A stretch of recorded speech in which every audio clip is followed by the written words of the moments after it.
السلام علیکم ورحمۃ اللہ وبرکاتہ۔ رمضان شریف میں جلدی کام کرنے کے بہترین ٹوٹکے۔ فوری طور پر چنے گالنے کے لیے اچانک افطاری پر مہمان آ رہے ہیں اور چنے گلانے ہیں تو بس چنے بھگوتے وقت یہ چیز شامل کریں جس سے ڈھیروں چنے بھی جلدی گل جائیں گے۔ پہلے چھولے دھو لیں تاکہ گندگی یا دھول لگی ہو تو صاف ہو جائے۔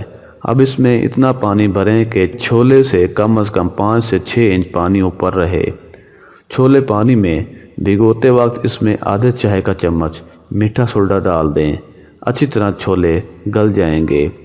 خیال رہے کہ چھولوں میں سوڈا بہت زیادہ نہ ڈالیں۔ مقدار کا خیال رکھیں وگرنہ یہ ضرورت سے زیادہ گل جائیں گے اور ٹوٹ جائیں گے۔ کیلے کو خراب ہونے سے بچانے کے ٹوٹکے۔ کیلے کی جڑ کو پلاسٹک فائل میں لپیٹ دیں۔ کیلوں کو زیادہ دن تک محفوظ بنانے کا ایک طریقہ یہ بھی ہے کہ ان کی جڑوں والے حصے کو پلاسٹک سلور فائل میں لپیٹ دیں۔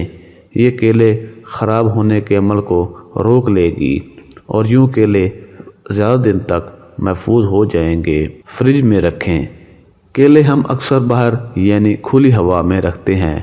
اگر آپ کیلوں کو باہر رکھنے کی بجائے فریج میں رکھ دیں تو اس سے یہ کافی دن تازہ رہیں گے اور آپ انہیں کھا سکیں گے، وہ بھی کئی دنوں تک۔ کیلوں کو جما لیں۔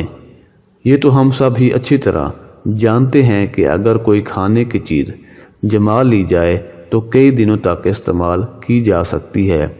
بالکل اسی طرح کیلوں کو بھی اگر فریزر میں جما لیا جائے تو جب دل چاہے نکال کر جوس وغیرہ یا کیلوں کا میٹھا بنایا جا سکتا ہے۔ پیاز جلدی براؤن کرنے کے لیے۔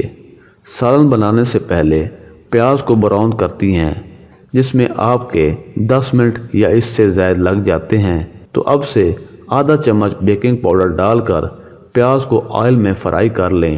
یہ جلدی ہی براؤن ہو جائیں گی اور کھانے میں مزہ بھی دیں گی۔ فوری طور پر لہسن کا چھلکا اتارنے کے لیے۔ لہسن کا چھلکا جلدی اتارنے کے لیے پانی کو ابال کر اس میں لہسن ڈال دیں اور 2 سے 3 منٹ پکاتے رہیں۔